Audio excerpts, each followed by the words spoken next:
Jen. Hello. So nice to see you today. Thank you. I'm really looking forward to getting to know you better, and I'm looking forward to sharing you and your story with everyone. Thank you. You're welcome.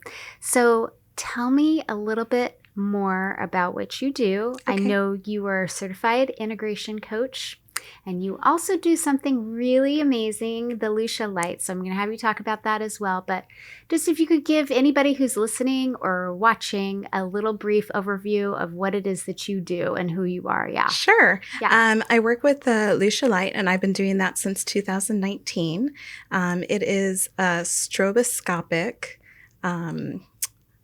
hypnagogic light that puts people in trance states, visionary trance states with only light. So without substances, you can get to a lot of the same places you could get with substances. And a lot of people describe it as a brain massage or light-induced meditation. So that's what the light is. It comes from Austria. It was developed by a neurologist and a psychiatrist.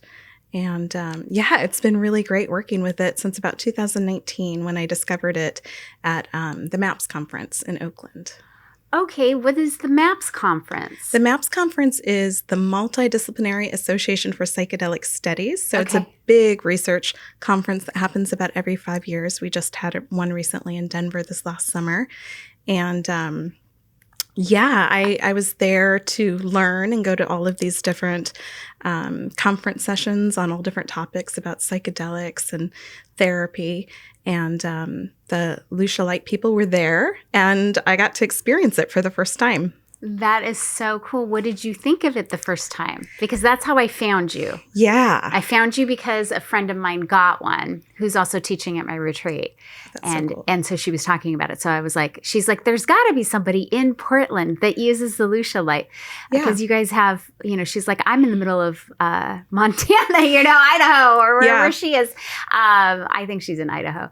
And she's like, Portland has so many cool healers. You got to have somebody. And I looked you up and I was like, oh my God, you're so close. Oh, thank you. The first time I tried it, it was shockingly intense. And I think, because I was at a psychedelic conference and they're like, how intense do you want it? I'm like, intense.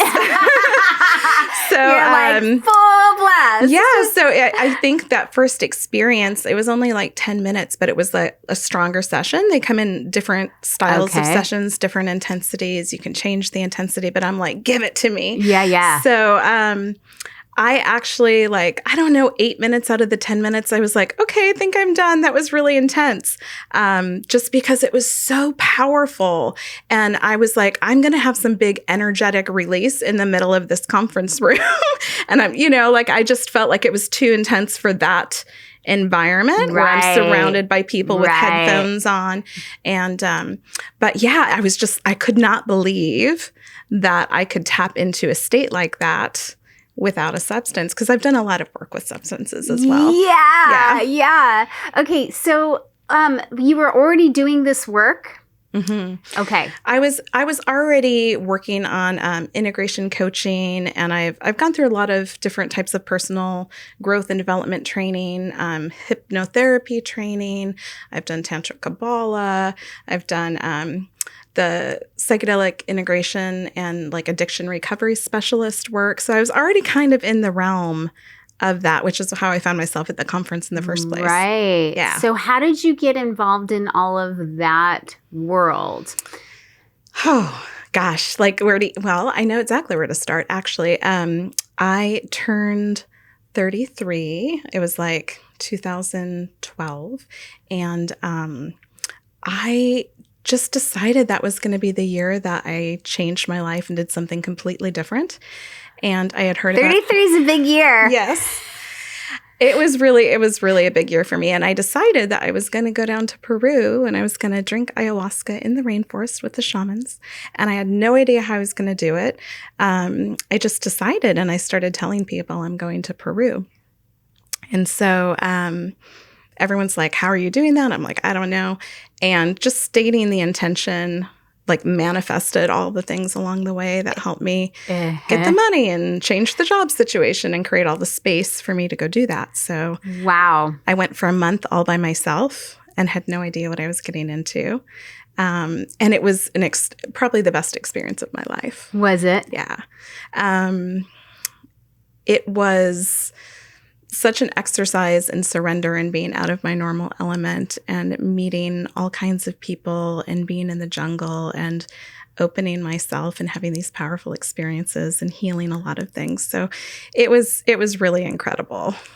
It sounds like. And that was like the catalyst. And then continuing to work with plant medicines and getting to know different types of plant medicines, different types of practitioners, and all in a very sacred context for my own growth and healing. And then decided I wanted to help other people too. Yeah. So when it comes to integration, you don't hold ceremonies. You work with people after they've already done some sort of substance. Is there a particular substance that you tend to navigate? I work with people who are traveling or seeing private practitioners for psychedelic work. I'm not able to do that myself legally at this time, although Oregon laws are changing and I may be able to do that in the future. I'm looking into that as well. Yeah, it's very exciting. So I work with people who generally are using psychedelics for personal growth and healing. Okay. And I can do preparation. So psilocybin, 5-MeO, DMT, ayahuasca, a lot of different things. And it doesn't have to be specific because I think they're just all different personalities of medicine. They are, you know, they're just a little bit different teacher. They have a little bit of different, well, they all have different spirit. Right. I agree. So I work with people before and after, mostly after.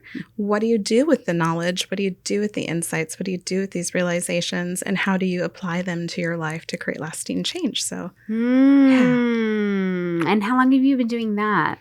I have been doing that since, 2018, I think is when I went through, it was a Being True to You training for Psychospiritual Integration and Transformational Recovery. Wow. Yeah, it's a big mouthful. It's so cool, though. It was a great program. And like, I got my certificate and I was like, oh, I can do, you know how we think we need permission to do the thing, but we're already doing the thing. So I did that. And more recently, I've trained in compassionate inquiry, which is Gabor Mate's approach. They say rather than a method, it's an approach, but it's very trauma-informed, somatic. And I find I use that a lot in my sessions as well. That's awesome. I love him. I should look into that. That's super cool. Yeah, a lot of my work is trauma-informed as well. Well, I should say all of my work is trauma-informed. Really cool. What a cool experience, and also just really incredible the training that you've accumulated under your belt. So, I'm trying to slow down on the trainings a little bit. Like, there's a certain point where you get to like a perfectionist state. You're like, oh, I don't know enough. But we're already doing the thing. Yes. I just, it's nice to have the little certificate on the wall or whatever. But that whole perfectionism thing. Got to kick that to the curb sometimes. So, okay. So we just jumped off the deep end. So normally I talk about, or we start with your childhood a little bit. Okay. I was raised in a really conservative Christian background home. Okay. I was going to ask about that. How does your family feel about what it is that you do? My family is still very conservative. Okay. I'm, mostly close with my immediate family, and they know what I do, but they don't share the same interests or the same belief system. So they know we don't talk about it a lot. It's... Okay. Did you grow up here in Oregon? No, I grew up in Wisconsin, actually. You did? So how did you find your way out into Portland? Living at home with my parents. My dad got transferred a couple different times for work with what he was doing. And so I went from Wisconsin to Georgia to here when I was in middle school. Okay. So you've been here ever since. And your family lives here as well? My family lives like nearby, yeah. Okay. All right. Is there something that you cannot live without? That's a good question. I have to think about that. What couldn't I live without? I mean, obviously, like air and the things, water, and food. The things that the things that are important to me, my child who's an adult now, he's very near and dear to my heart. And my friends and the people that are my supporters and my own teachers in my world are really important to me. But I've also been just doing a deeper study with myself about, is there really anything we can't live without? Because not objects, not things like that. So yeah, I don't know really how to answer it besides that. That's okay. Yeah. I mean, one could argue that we can't live without love.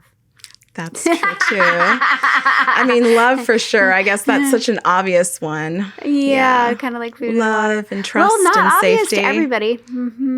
Yeah, not obvious to everyone. Yeah, or affection or connection, right? We need to feel connected. And sometimes I think we don't think of that because we have so much of it. Like I do have it in abundance. I'm very fortunate in that way. Sounds like you have a very strong community around you. How old's your son? My son is 20, or he's almost 20. He'll be 20 next month. Okay. Yeah, I got a 25-year-old daughter, so he's just approaching what he's doing for himself in the world. That's fun. Same with mine. Yeah. Oh, my daughter is 25. Yeah, she's still figuring it out. I was referring to yours. 25, I was still figuring it out then too. Figuring it out for sure. Yeah. I think that's what all the 20s are about. Yeah, and I don't even know. I mean, I'm still figuring it out, and I'm turning 50. So, yeah. I feel like I've lived several lifetimes within my lifetime. It's like constantly rebirthing. Yeah, I would agree. Tell me something unique or interesting about you that only those close to you would know. Oh, unique or interesting that only...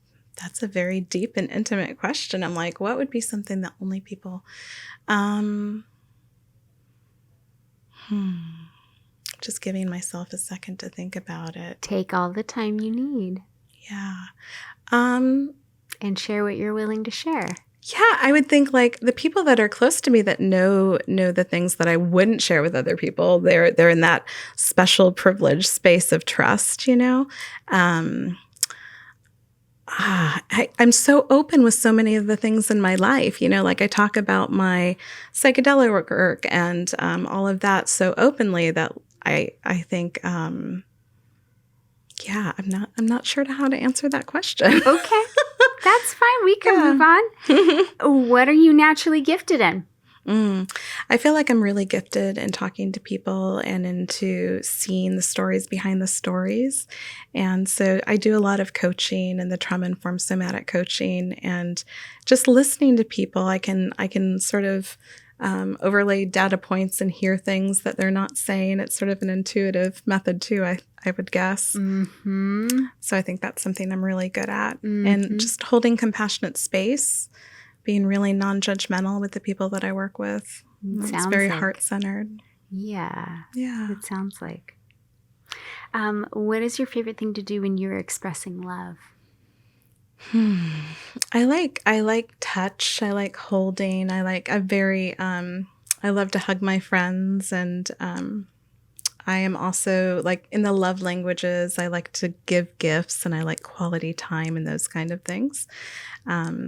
Quality time, I think, is probably the biggest love expressor for me. That you appreciate that from others, or that you give that to others? Both. Okay. Both. I think love languages we often give in the same way we like to receive, unless we're really conscientiously doing the opposite because we know somebody likes a certain thing that is important to them. Yeah. Okay.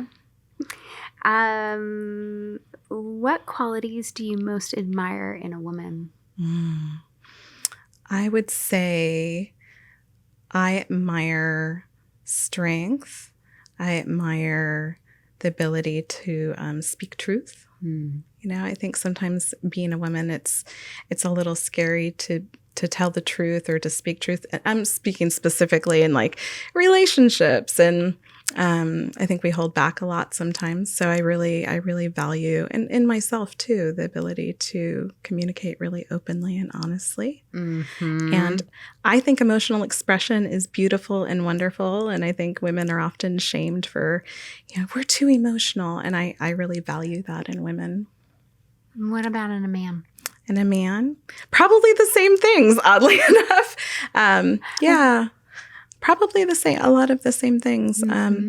I really value men who are strong and speak truth and care about other people, care about making the world a better place. Yeah. And that are doing their own healing work too, like men and women both. Right. Yeah. I also appreciate their ability to protect. That's a really good one. Like I very much enjoy that as well. What did you love doing as a child? It's what a funny question. I right away I like had a picture of like my rock tumbler. Like I had a rock tumbler. Did you? I did. And as an adult, of course, I love my crystals and my rocks and things. But as a kid, I liked, watching the rough rock turn into something really shiny and smooth. That's super cool that your parents got you a rock tumbler. They did. It was great. I bet. So I enjoyed that. Would you go rock hounding?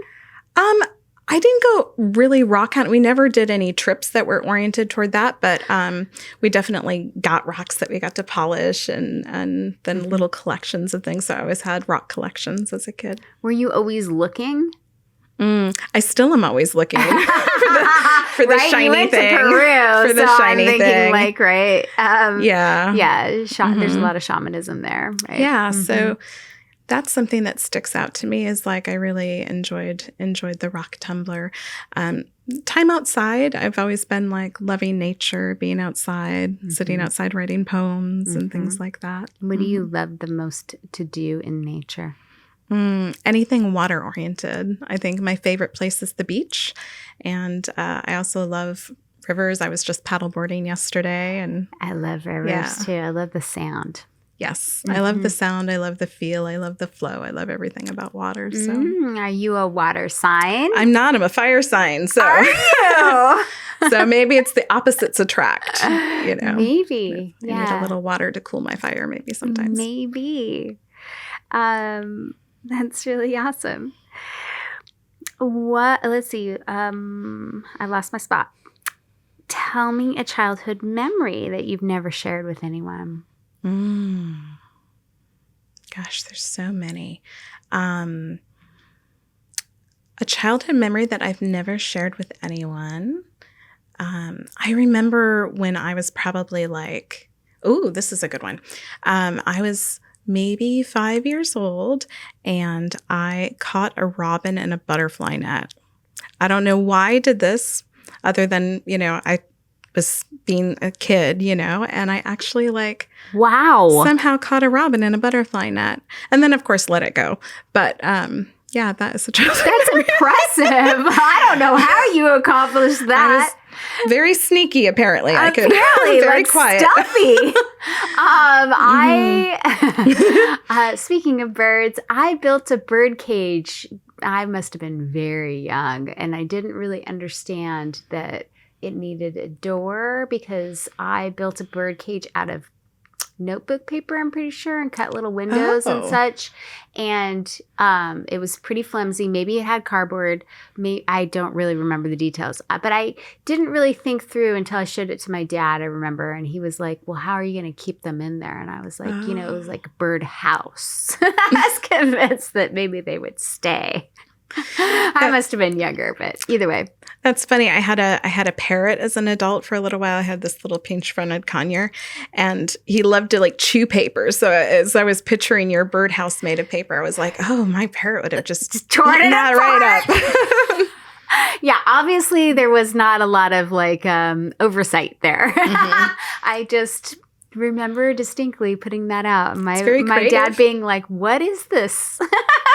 What are you doing? Aww. Okay, so what was it like to grow up in your family? Tell me about it. Growing up in my family, I feel like, as a child, I thought I have a very normal childhood. Like my parents stayed married, so I thought normal. Also, very religious, church-going family. Had both parents at home, have a younger sister who's about 2.5 years younger than me. Okay. Are you close? Yeah, we are. We're a lot closer now as adults than we were in our childhood. So I grew up in Wisconsin in a really little small town, Port Washington, which is right on Lake Michigan. And did you like it? I did like it. I mean, I think we don't know any differently, Sure. But I really enjoyed it, and there was a lot of safety and, exploring and neighbors and, lots of time outside just running around. We were kind of feral children. Okay. Yeah. And I feel like it's so different today, or it was different for my son growing up. We just didn't have, there was a lot more oversight than there was in my childhood. Yeah, for sure. Mm-hmm. Yeah. Yeah. Well, I think because of how we were raised, right? And you're younger than me, but I think that our generations kind of overlap in the sense that there was a lot more freedom, and both of our parents were typically working, right? Mm-hmm. So because of that, I feel like we were just trusted to kind of mind ourselves. Yep. Yep. Yeah, I had my dad traveled a lot for work, so he wasn't there a lot. My mom was just home with us kids. Oh, she was home. Yeah, she was home. Okay. Most of my childhood, she worked a little bit, but mostly home. Okay. So I had kind of a easy childhood in that way. Yeah. What were the relationships like that you witnessed when you were a child? Like with my parents specifically? Mm-hmm. I would just say, like, it seemed like at the time it was very normal, but like my dad was gone a lot. So I saw my mom, kind of doing it on her own. And, but we had really close relationship with my sister and I, and,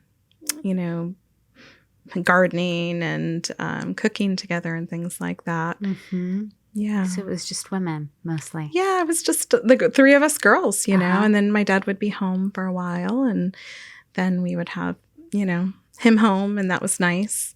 And then he'd travel again. So yeah, It was mostly us girls. And you were all pretty close. Yeah. Yeah. My sister and I, because she's 2.5 years younger, when we were younger, we fought a lot more, the sibling rivalry, and like we had our own friend groups and things. And as adults, we're a lot closer, which has been really wonderful. Yeah. But is she here in Portland as well? Well, I'm in Vancouver, and she's in Vancouver as well. Okay. Yeah. So you get to see her a little bit. Yeah. more. It's really nice. That is really nice. What is one of your earliest memories of feeling love?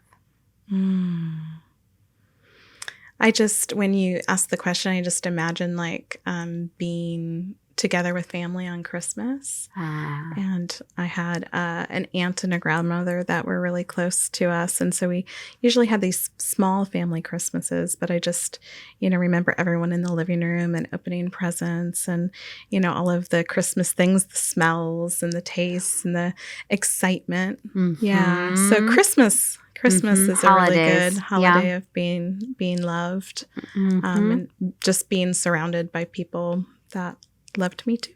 Yeah. It sounds really nice. It's a beautiful memory. Mm. If you could change one thing about your parents, what would it be? I think that they would be more open-minded. Yeah.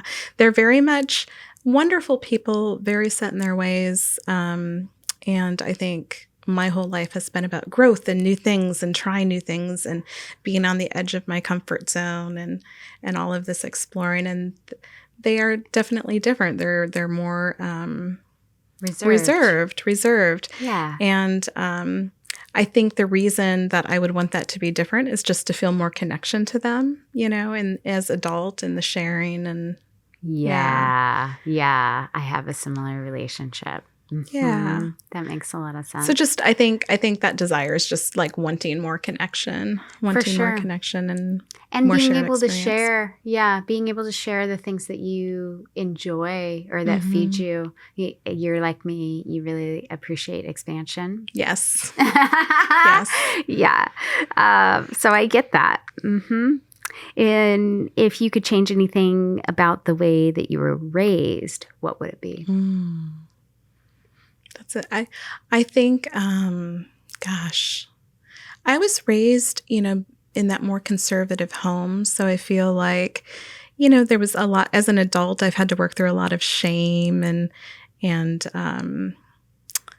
I think a lot of like religious shame. Yeah, religious shame and just like a little bit more fear-based, being raised in a little bit more fear-based environment.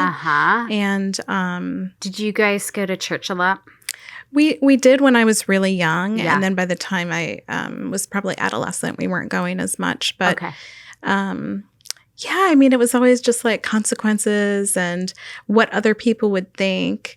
And so as an adult, doing a lot of unraveling of that. And even what Jesus would think, right? Oh, yeah. What would Jesus do? What would Jesus say? I was raised Christian as well. Yeah, I think there were some really wonderful and beautiful things about being raised that way, but also, the fear and the shame and things like that as an adult in my own healing work with myself, I've had to kind of unravel.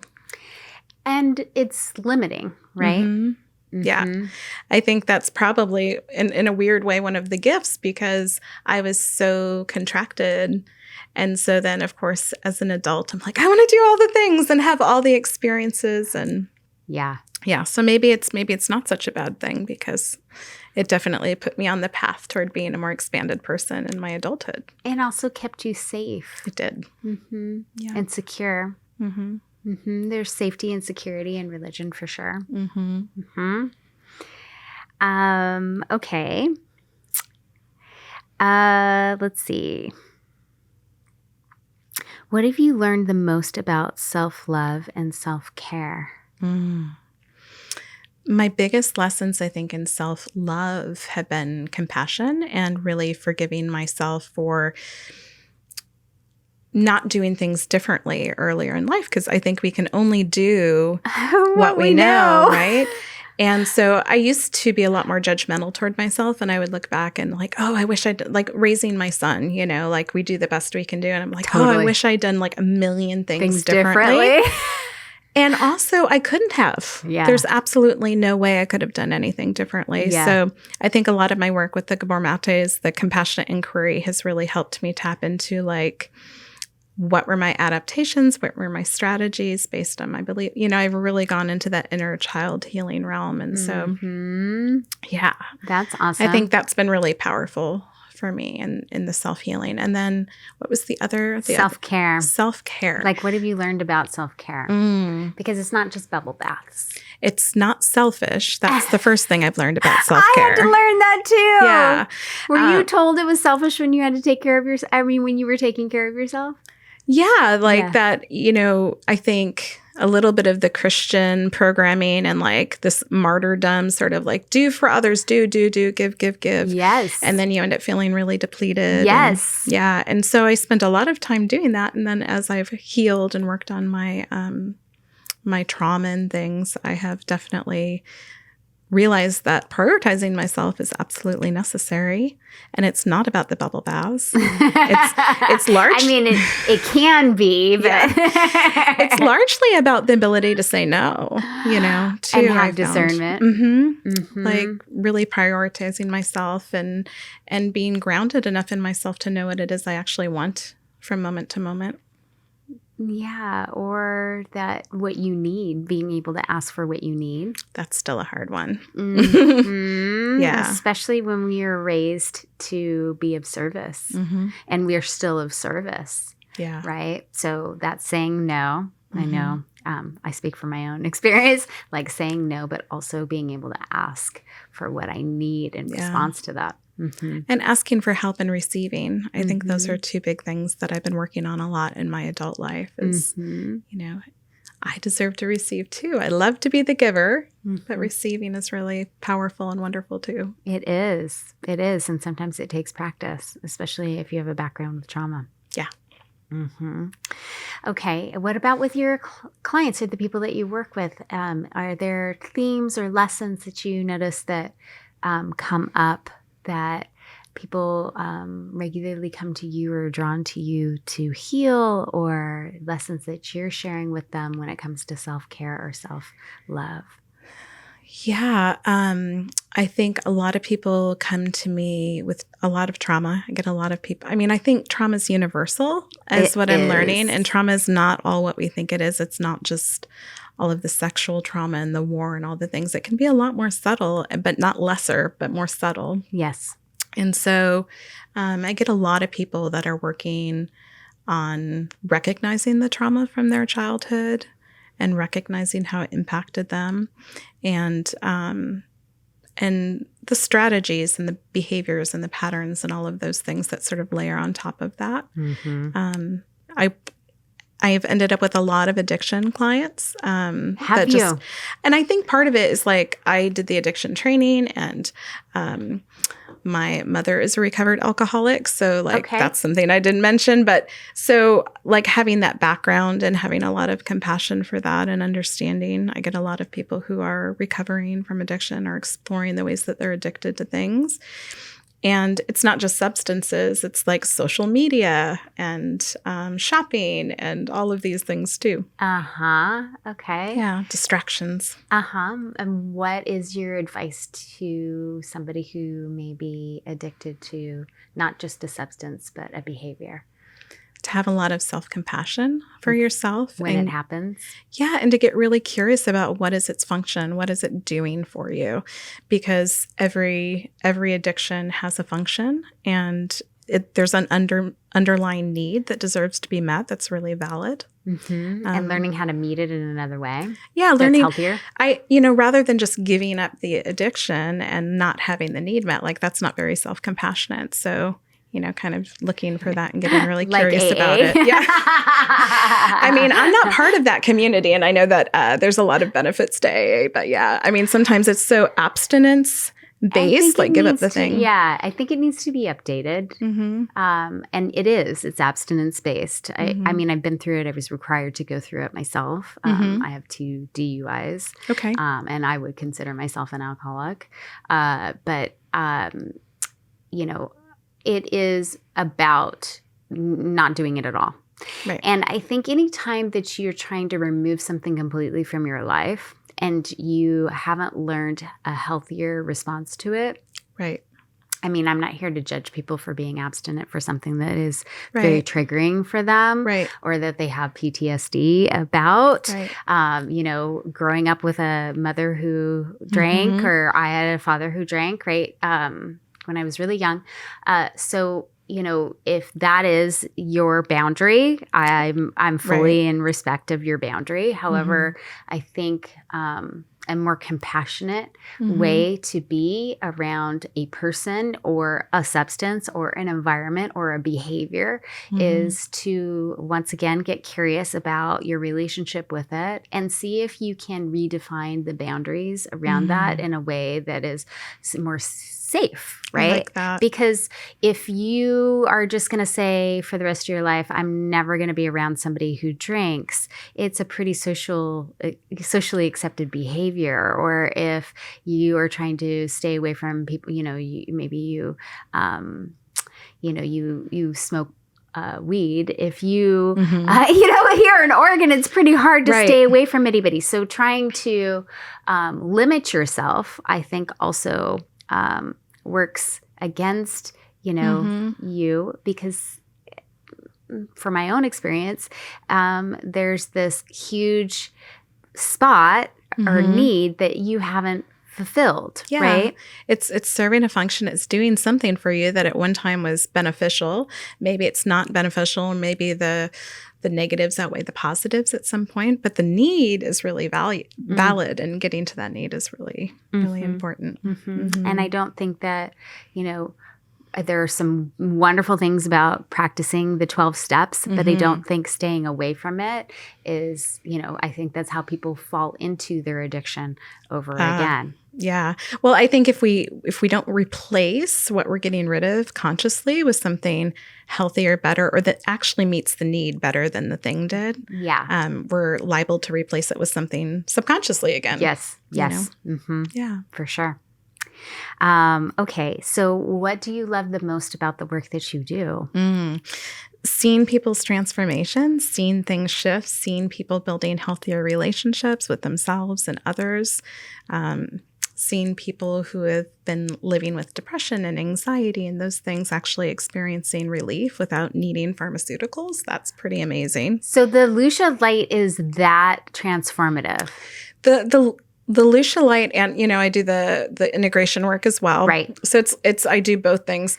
What if somebody comes? Sorry, I'm totally it's all interjecting. Good. Uh-huh. What if somebody comes to you and they're like, "I really want an MDMA experience." Is that something that you can help them resource, or is that something that you're like, "Go do that, and I'll talk to you afterwards"?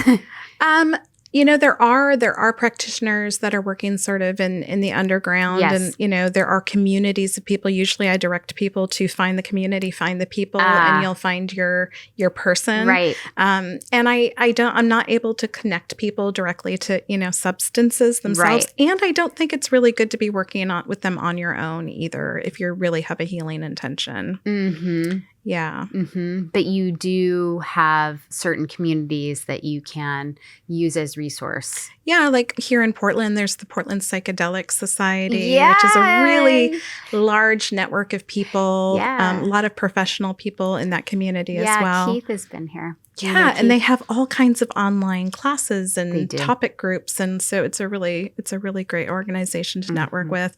There's the Portland Integration Network, which is abbreviated PIN, and they do a lot of that kind of work as well. I'm part of that. But the Lucia light specifically, I think really helps people get to some of those spaces without the psychedelics, accessing self-compassion, accessing light, really allowing things that aren't serving you to leave your system. Okay. But I think rather like similar to sound healing? Similar to sound healing, and a lot of breath work, I would say, is really similar. Okay. I'm going to be combining breath work with the Lucia light work, which will be really awesome, especially in groups. I can do one-on-one sessions where I put someone on a massage table and they have headphones on, usually some sort of meditation or psychonautic kind of music, depending on their intention and what they're working on. But I can also put it on a tripod, and I can have up to 6 people underneath it, which is really great. And that's both individually and also doing the group work. I'm really hoping to be able to combine it with some breath work, because I think that they work really well together. Yeah. And is it lasting? Yes. I mean, anything that you integrate has the ability to be lasting. I would never, with plant medicines as well, I would never tell anyone like, oh, there's this magic pill, you do this thing. One and done. So you mean it's not like a Motrin? I think that when you create a practice around something, like most of the people I work with the light, they are coming in and doing regular sessions. We're selling packages. Yeah. Because anything you do once, it's novel, it's interesting, but it's basically a form of meditation. Right. And what I love about the Lucia light is it helps you pave, if you've had trouble meditating in normal, just sitting meditations, that this both relaxes you and stimulates you. It gives you something to focus on as you're expanding yourself. And so I feel like it paves the path into those states. So I found that my meditation without the light is a lot better, a lot deeper, a lot easier. And that's been wonderful. Cool. Yeah. That's really cool. Yeah. It's a good tool for... I got to come check it out. I want you to. You can come over anytime, anytime and try the light. That would be awesome. I would love that. Yes. We will need to talk about that when we're finished here. Okay. So you do breath work in addition. Well, I've been doing breath work and I'm not certified yet, but I'm actually this month I'm taking the first step of my certification. Awesome. So that's really exciting. That is very exciting. I've done, on my own, I've done, Stanislav Grof's, the holotropic breathwork. I actually got to do holotropic breathwork with Stanislav Grof. That was so cool. I bet. And I've done it with different types of modality, different styles, and it's been really, really powerful. And I've been able to lead basic breathwork with clients, but I'm really excited to expand that skill again and, be able to offer it more regularly to the clients that I work with. That's really cool. You just continue to expand your practice. One more certificate, then I'm done, I swear. What makes you feel loved? I feel loved when I am really safe to be seen, when I'm deeply seen. So I feel loved when someone can sit across from me and reflect back to me what I shared with non-judgment and just deep, deep connection. Loved and connection is tied together for me, like being able to share that space, share that moment. I don't know if that makes sense. No, but yeah. Yeah, being seen is a big part of being loved. Back to something that we need in order to survive, right? Yeah. We need connection. Being able to be vulnerable. Yeah, being able to be seen and heard, even if we see and hear ourselves. That's true too. Yeah, in the ways that maybe we weren't seen and heard when we were younger. Being able to have those conversations with our inner child and do that work, right? But also to have that reflected by somebody that we care about. Super important, right? In order for us to feel larger than ourselves. I like that. I was thinking I also feel really loved when I'm able to be supported, when I get to feel the support of other people. Yeah. That's really good too. Yeah, it is. And you're a fire sign, so I imagine like you're just a go-getter, but how can somebody cultivate a better community around themselves so that they feel more stable or secure in their lives? My own experience is that the more authentic I am, the more open, the more truthful, the more I let myself be seen is the way others who are in alignment with me find me. So you have such good advice. That's why I keep asking. Yeah. Doing whatever it is you need to cultivate safety for yourself and being seen, I think is the biggest way to build community, because you can't build community when you're hiding. You can't build community when you're cloaked or masked, because how's anyone going to see you or find you, right? So, yeah. That's what I would say. Do you have some Leo in you? I don't think so. But this is something I've been really, this is my very first, doing a video podcast or anything. And so, I'm the safe to be seen has been something I've been working on. And good for you. Yeah. But that's how the others are finding me, is the more I'm open and talk about things openly, the more we're drawn. Yeah. And not just clients, but just people with like-minded interests and people who challenge me and people who reach down and pull me up the ladder into my next. Yeah, that's how I've certainly gotten to where I am. I'm so grateful for all of the people who stepped in at certain times and taught me something or shared something with me or educated me in a way that I just didn't have an experience with before. And I think that's why I'm so drawn to the work that I do, is because I feel very resourced at this point in my life. And there was a time where I didn't feel as resourced. So it's really nice to be able to give that back, right? To be the person that is reaching down occasionally and giving somebody else a lift, right? The giving the back is such an important thing. Yeah. It feeds me. Okay, let's see. What has been your greatest lesson in love? Gosh, there's been so many. How do I pick the greatest lesson in love? I love your answers. The greatest lesson in love. I mean, I'm thinking of romantic love versus love generally, which are two different things. They totally are. It's funny, so much is the safe to be seen, but also safe to share my truth. And so the biggest lesson in love, I think, has been the self-love and the being really rooted in my truth being valid and being able to share it with other people. Because then I get more and more honest. And the more and more honest I am in relationship, whether it's romantic or not romantic, that has been... I think I just posted on Facebook the other day, I said something about, what was it? It was a quote. It was intimacy and truth being directly related. So the more we can be truthful, the more intimate relationships we can cultivate. Yeah. I'm in 100%. I wish I could remember the exact quote. It was so good. But the greatest intimacy is truth, I think maybe was the quote.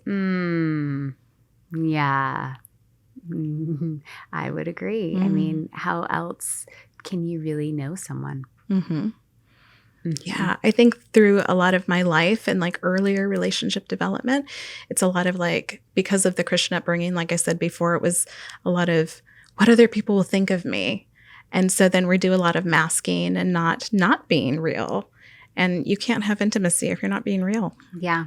Yeah. So learning how to pull those off gently. And with time, right? Or unravel those beliefs. Yeah. Unwind.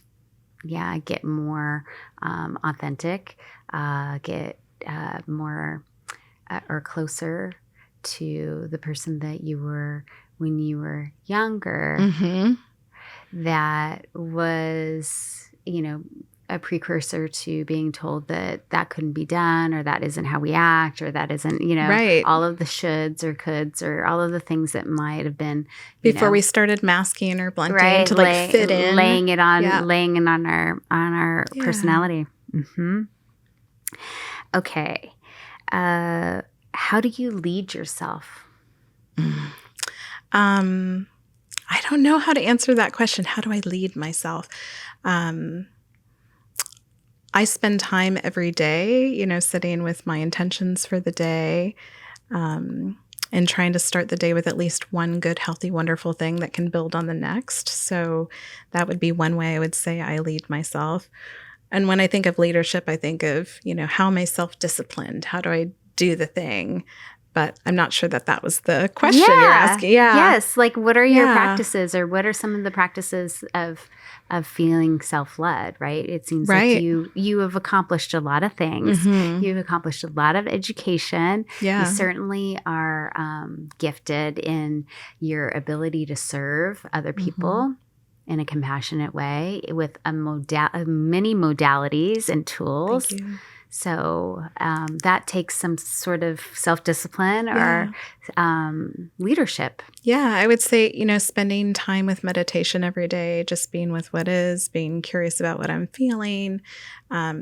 I like to do that. I spend time in nature, time walking, trying to get myself back to the gym on a more regular basis, all of those things. Me too. And I'm a scheduler. Like, it's funny, if I don't put it in the calendar and sort of create a time and a space for it, it just doesn't get done. I'll get distracted and do other things. And so that's been a big piece for me, is learning to use my Google Calendar to even the self-care, like scheduling the self-care so I don't forget. Yeah, like a doctor's appointment. Like a doctor's appointment. Yeah, because you wouldn't miss a doctor's appointment. Nope. If it was super important. Right.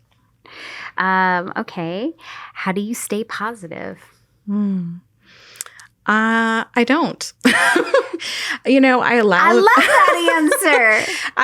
I think expecting us to stay positive or cheerful or all that all the time. So like the way I spend more time in that space is by taking care of myself when I'm in the not positive space, or like, I don't even know if I like really relate to positive and negative anymore in that way. Like, am I happy today? Am I sad today? It's more just like being with what is, because then if I'm in a negative state, it passes through a lot quicker.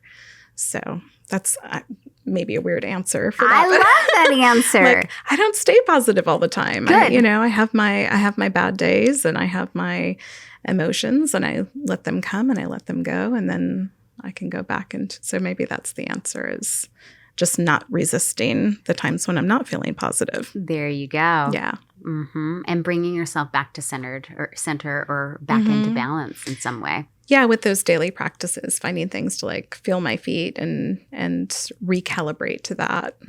Yeah. Doing some somatic work. Somatic work is so good. Yeah, the body has so much information for us. It really does. And it is so ignored in the fact that it has the information. It stores so much, right? It does. Yeah. Reminds me of the book title, The Body Keeps the Score. Totally. It's come up a lot lately.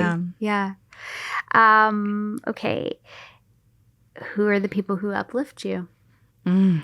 I have amazing friends in my life. I have an amazing roommate. I have my girlfriend. I have a lot of people in my world that uplift me, and family uplifts me.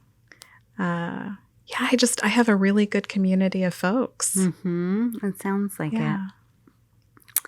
What old ideas of yourself are you outgrowing, and what is this making space for? That's a deep one. What ideas am I outgrowing, and what is this making space for? I'm not sure how to answer that question. It's like it feels like so. I feel like I'm constantly doing inner work. So like specific ideas that I'm outgrowing right now. Like nothing is coming to mind for that one. Yeah. All right. Is there anything that you're working towards as far as embodying more in this next upcoming year? I think being more embodied in general, like I just continuing to do this somatic work and more time doing physical activity, exercise, and things for myself. That's been really good. This next year, I'm looking forward to doing some traveling, get to leave the country again, maybe for a little while on a vacation. That will be wonderful. Where are you thinking of going? I have some friends in Costa Rica that I think I'm going to go visit. So that will be really fun. I haven't traveled outside the country since before COVID. Right. And so I'm like, get to go somewhere nice and warm and tropical. That would be great. Looking forward to the breathwork training and fusing that into my practice. It's going to be really, really good. I'm looking into the different psychedelic practitioner trainings that are happening because that might be in my future too. Right now, you have to be an Oregon resident. I'm not an Oregon resident, so yeah. I'm waiting for Washington to kind of catch up. I keep forgetting you're in Vancouver, which is so close for right anyone. Across the river. But I think most of the trainings right now they require like 2 years of Oregon residency, which I don't have, so I'm not a candidate for that yet. And also an MA, I believe. I think it depends on like which kind of training that you're doing. There's I think some people are like licensed therapists and doing those kind of things, and I think there are some people that aren't, and it's I haven't kept up on all the details because there's so much. There's a lot of different schools that do it too. I looked into California Institute of Integrative Studies. In San Francisco, which is so funny because I lived in San Francisco and had no idea it was there when I was there. I visited there once. I went through for a close non-duality conference that was there, and like Adyashanti was speaking, and that was pretty cool. So I've only been there once, but it's a very cool school. Yeah, it is a very cool school. There are some pretty amazing things going on in Northern California for sure. Yeah. So this next year, just like more of what I'm already doing and more visibility. And hopefully I want to have some group programs for the coaching that I'm going to be working on. Cool. Very cool. Yeah. And more group sessions, I think, for the light are coming too, because that's a really nice way for a lot of people to get to sample it. Yes. And then continue on and do one-on-one work if they feel called to. Yeah. So like, how would you offer that in like maybe a combination of a breath work and like a evening or an event of sorts? Yeah, an event of some sort. Either I have sort of a home temple space that I can set up for that. I also, there's lots of different places to rent in Portland. I've brought it to events before, which has been really cool too. But I would like to be offering more group ways of experiencing it. And then people can see if it feels aligned to do. I think doing it regularly and the one-on-one work is the way to really sort of create practices and learn to go into those states and more easily. But you can starting with a group. You can get a lot out of it in a group session. People have really enjoyed that. And I know that COVID is still here. It still exists. For sure. But I was doing I was doing a lot of that before COVID. And then, of course, COVID. And now it's like learning to be safe in groups and out in the world and people building their tolerance for being around people. Yeah. Especially with breath work, right? When we're that close under a light. So, maybe family or, you know, partner or. And what people are comfortable with, you know, like we all get to choose and know what risk we're comfortable with. And lots of people are going to big events and things now. And True. Back to discernment. Yeah. What is right for us. But I definitely have done group work for, you know, smaller groups of people that are sort of, I joke, like air bonded, that they're comfortable in small groups of friends or family. Right. And that's been good too. Yeah. How do you feel we can incorporate more love for ourselves and for the world around us? Incorporating more love for ourselves and the world around us. Generosity and appreciation, I think, are two really powerful tools for that. Giving of yourself really openly and generously, not being in scarcity, and also just really expressing appreciation for other people, being really aware of the teachers that are in our lives and, you know, reflecting the value that we see in other people. I love Thank you. that. Thank you. I love that. Everybody likes that. Well, yeah, but I mean, I love your answer. Yeah. I think that's... I love the questions. I'm like, I have no idea what's coming. I'm like, wow, so much love. I'm a deep thinker. I love it. I love it. I'm like, I'm all water. Yeah, I'm all water to your fire. So wonderful. Yes. Well, thank you so much for taking the time to share your wisdom with us. Thank you for inviting me. This was really fun. A little scary, but also fun. Oh, well, I hope that I put you more at ease you since did. we got to talk. Yeah. Was there any question that you wanted to ask me? Oh, gosh. You know, I didn't. I'm a little embarrassed because I didn't do a lot of research on you. You don't need to. Yeah. But how did you come? I mean, this is a bigger question, but like the podcasting, like this is so cool, and your studio is so cool. I'm like, how did you, as an intuitive, how did you find this as like something that you love to do and a way to connect with people? Because it's so rad. Thank you, first of all, and I'd be more than happy to share that with you or a little story with you. Initially, we can go back all the way to college. I was an English major, creative writing, and I did editing and publishing. I always wanted to go into editing and publishing. And at the time in the late 90s, publishing was kind of disappearing. Publishing houses were going online and the work was disappearing, so to speak. So I got derailed from that plan when I graduated, and I went on a whole other career trajectory because I was trying to use my English major. I got into becoming an executive assistant eventually. I started as an admin and entry and, you know, answering phones at a 12. I was just laughing the other day at a 12 phone line, 12 phone lines at the front desk back when we had that. And, really learning how to be of support to someone else. And you could say that was most of my career experience for 20 years. I worked and lived down in the Bay Area in California, and I supported other people being successful, including my ex-husband. And, and my daughter, right? So I got really good at being the person at the front desk that everyone kind of came to for some sort of holistic remedy, or, I was like kind of the mother of the kitchen, I was making like steel coat oats for everyone and in the morning before they came in, and, had all the great, good, healthy granolas and snacks, and, was always educating people, and I had the sewing kit and, all of the things. And I just really kind of cultivated this ability to mentor and take care of people. And again, working in corporate world, very, very different community than what I do now. And it led to, there's so many things I'm skipping over, but I had a personal life that was very stressful. I had a career life that was very stressful, 40 to 60 hours a week of demand. And I ended up being diagnosed with an autoimmune condition. I'm trying to make the story short. And so in that diagnosis where I almost lost my eyesight, trying to figure out what I actually had that was going on with me, I ran into a bunch of different holistic practitioners, similar to your Peru experience. Okay. I opened myself up.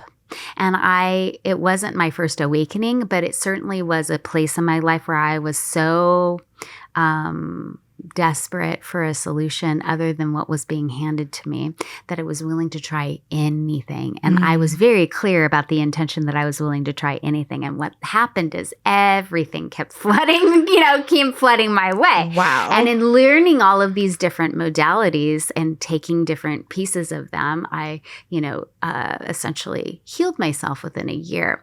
And so I have this huge background of working in corporate atmosphere and taking care of other people. And it wasn't until I moved to Portland in order to heal myself that I really started to lean heavier into the intuitive wisdom, you could say, that was kind of innate anyway, but dormant for sure, and definitely not practiced or encouraged. Wow. And back to that Christianity background, right? Like, that's not really, my parents still don't understand what it is that I do. Yeah. So in cultivating kind of that tool set, and getting into it, when I first started my business, I started a podcast called Brilliance Through Resilience. And I was that's a good title. Thank you. And I was really interested. I was working with women only at the time, and I was really interested in sharing women's stories about how they overcame. I've always loved the hero's journey. I love listening to talk radio, and I really love public broadcast. I really love hearing how people have faced the most harrowing of circumstances, and they were able to transform that experience or overcome that experience, and what that was, that negative, many nuggets of wisdom, right, that they cultivated in that experience and that alchemy, right? And sharing that, I really got into the place of sharing that, and maybe it's, the writer in me, but I really was interested in sharing that with more people, and I just felt drawn to sharing it again, giving back to people that are younger that maybe, they haven't lived as much life, don't have as much life experience as somebody who is turning 50, right? So that's really where it started.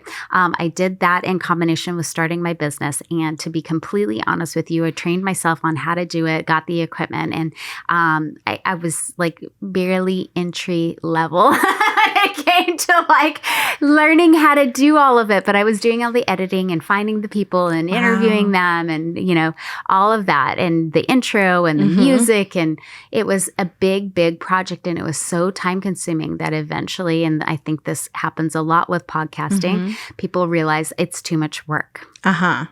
So I did 10 and did a series of 10, and I placed it on a hold because my business started to grow. And so I got into other things. And it wasn't that I didn't love doing that. It's just that I got to a place where I realized I needed help, and I hadn't found the right person. Okay. And so, I remember sitting with my ex-husband and watching a live broadcast of a podcast.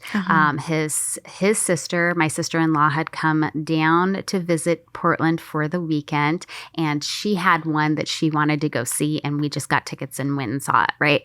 And so as I was sitting there, the woman that was hosting was like, hold on a second, I'm bringing out my sound engineer. He's going to help me with this. And I was like, I want a sound engineer. I didn't even know I needed a sound engineer. That's so great. And I remember saying that out loud, right? Again, manifesting your intentions. Calling it in. Right. So fast forward several years later, I received a request from my partner who found me on a meetup, found me through a group that I used to have on Meetup, and asked me if I was interested in doing podcasting. Meanwhile, I wasn't doing my own podcast, but I was on other people's podcasts quite regularly right before COVID, and maybe at the beginning of COVID. And I didn't do any research on him or anything. I just sent him a scheduling link and said, put yourself on my calendar. And I showed up. He has an entire background in sound engineering, et cetera. Goodness. So he was doing his own podcast. And when he got to the end of his lease, essentially, I told him way before this, but I said, if you are ever interested in doing this, I would love to collaborate, right? And use your skills. So long story short, when his lease ended, we got the space together and we were both doing our podcast, and I have so cool. him in addition. So, right, there's some work around all of this, but ultimately in having a partner who can help you with, the back end of stuff, it makes the load so much lighter. I'm so glad that your path took you here. It's so awesome. Thank you. And I was really appreciative too of you as you shared that it was a healing crisis. Yes. That was the original catalyst for just sort of opening doors and opening doors and opening doors. And it just reminds me sometimes when we're going through something that we think is so hard and maybe it's the worst thing in the world, we have no idea where it's going to lead us. I think that's what's so beautiful about it. I mean, look at where it led me. It's so and that's cool. probably why I'm so interested in sharing it with other people, right? Over and over and over again, because I know that I can't be I know I'm not alone. You're not alone. Crisis. Nope. I'm not alone in the crisis. No. And so, I mean, if anything, I love being able to inspire or encourage or be the person that can be an example for being on the other side. Right? Yeah. Thank you so much for sharing You're that. welcome. I really appreciated hearing your story. You're so welcome. Of course. Yeah. Thank you so much for making the time and sharing everything that you are willing to share. Thank you. I really appreciate it. And